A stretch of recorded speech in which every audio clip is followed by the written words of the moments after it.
My name is Landon Coles. I am a graduating senior of the University of Miami, class of 2022. I'm studying political science with double minors in business law and strategic communications, and I'm from Tallahassee, Florida.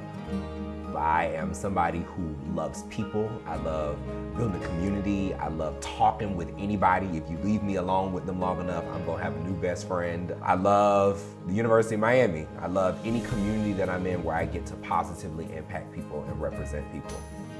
I was born down here in South Florida, so applied to every school except any schools in the state of Florida. They were like at the bottom of my list. And my mom was like, son, I'll never forget she said this. She was like, you have to apply to at least one in-state school just to be practical, just as a backup. So I was like, all right.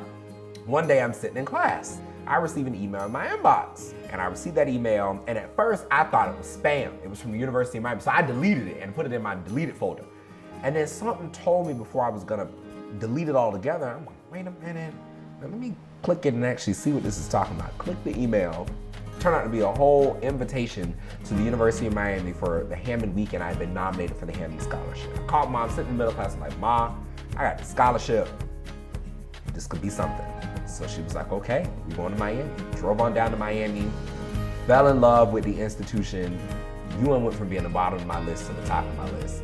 I knew the University of Miami was the place for me, and it was the best yet least expected yet most surprising result of my college experience ending up here. And I have loved every moment of it. I've loved every experience, every person that I've met as a result, and just having a chance to be able to be on this campus and do my thing. I think for me, my expectation was everything that I did do, and the experience was far more than I could have anticipated. So what do I mean by that? I knew I was going to be a student government president. Anybody who knew me knew that that's what I wanted to do. I had already done my research in a lot of those organizations and already put together an entire list of what I knew I wanted my involvements to be. But then there were certain things that I got on the way that were far more than what I could have planned for. Whether that was traveling to Israel and being baptized in the River Jordan and being such an integral part of our Hillel, our Jewish student community here, being an ally to our LGBTQ+ student center. There were so many things along the way that I never anticipated, but got through some of those leadership experiences. So UM not only eclipsed what I planned for, but set the bar for the next chapter of the height of my involvements and how it is that I want to go about carrying myself and impacting my community.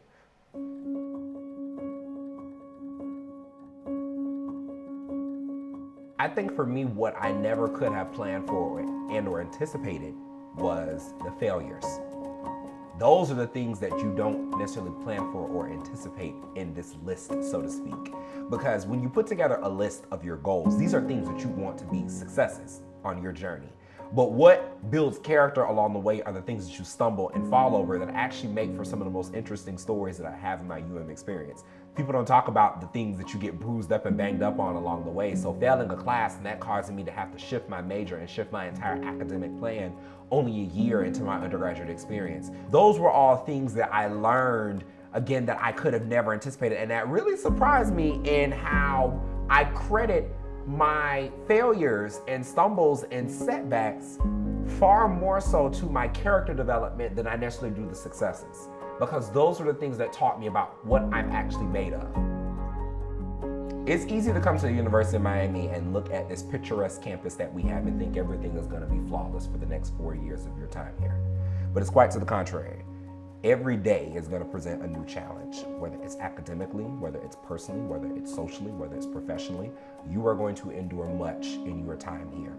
The goal, however, is not to be reduced by the challenges, but to rise to meet them. And so for me, people oftentimes look at me and make the presumption that somehow I had it easy or that it came just because I'm me. But that what they don't recognize is the many days where I was unsure, the many days where I struggled, the many days where I didn't have a plan for what my post-undergrad was gonna look like. And in many ways, I'm still figuring it out. But what I tell people is that you gotta keep on keeping on and keep holding on and trust that by and by, things will get better. So whatever it is you may go through, rise to meet the challenge. Never bow to mediocrity. Continue to push yourself outside of your comfort zone and take every resource, every table, every space, and turn it upside down. Change it. Don't go out the same way that you came in. Do something where people still feel the impact long after you've gone. Don't be a person that simply just keeps their head down. Be a person, somebody who strives to impact somebody or something. All you have to do is touch one life and you've done your job. I honestly would never be able to pinpoint one particular resource that helped me to overcome it, but it was the culmination and collection of all the resources. So the Office of Academic Enhancement, which oversees my Hammond Scholarship, me working in the Office of Multicultural Student Affairs, me having mentors sprinkled throughout the campus like Dean Ryan Holmes or Dean Ellen McPhillip or Dr. Callan or Mr. Clark, or friends who gave me little bits and nuggets of encouragement. Like, there are so many people who I can rattle off on the list that when I would stumble or have those moments, I went to depending on what the challenge was, because every mentor and every resource offers something different for me. I can't necessarily pinpoint one resource, but I would just say the entire community is what was the wind in my sail, so to speak, when I had to go through different things here. The University of Miami has taught me about diversity and how it is so important to constantly be in the business of making sure every voice is included. The University of Miami has taught me about what I want in a professional work environment. Enjoy the work that I do, because if you enjoy what you do, it doesn't feel like work. So those are some of the things that I've learned through UM that I know that I take with me. And then all the other horizontal skills that I've gained through my extracurricular involvements, whether that's leading over in administration, so leading teams, setting tones, setting values, communicating, how to tailor your message depending on what audience you're talking to. Those are all things that I have gained.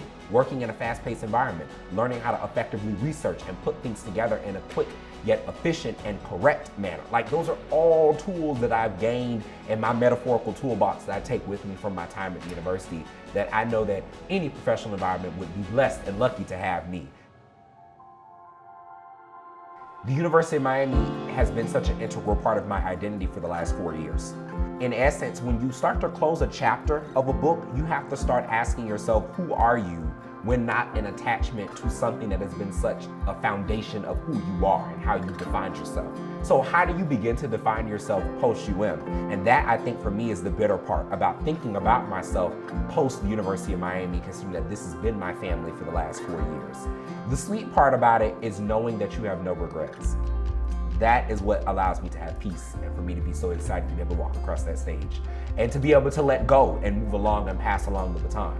I've done everything that a student is supposed to do and then some. There is nothing that I could look back here and say that I haven't done, haven't had a chance to do, or didn't want to do. I've done everything that a student was supposed to do. So for me, it's no regret. The University of Miami is not perfect, but it's worth it. That's how I feel towards it. It's a community that is worthy of being invested into. It's a community that every student, regardless of where you come from, no matter what language you speak, and no matter what you look like, no matter what your background or your story may be, if you work hard enough, you deserve to have a seat at the table here at this sort of institution. And if you are here to feel as though your voice and that you are seen, included, heard, well respected. So for me, the University of Miami, it's constantly improving. We're constantly asking ourselves, how can we get better? But all that aside, it is an amazing place. We are an amazing university. And despite all, again, of the bruises, the pushback sometimes that you may get at the tables that we may sit at, the people and the relationships that I've had a chance to develop here have been life-changing. Life-changing. The U says we transform lives. My life has definitely been transformed as a result of coming here in so many different positive ways. And with that, I take from this institution a fire in me to keep doing what I did here, just on a bigger scale. That for me is what I take from the U. That's how I feel about my university. I love my alma mater. I wouldn't trade it for the world. If I had to go back and make the decision all over again, I'd do the same thing, the same way. Nothing changed and nothing altered.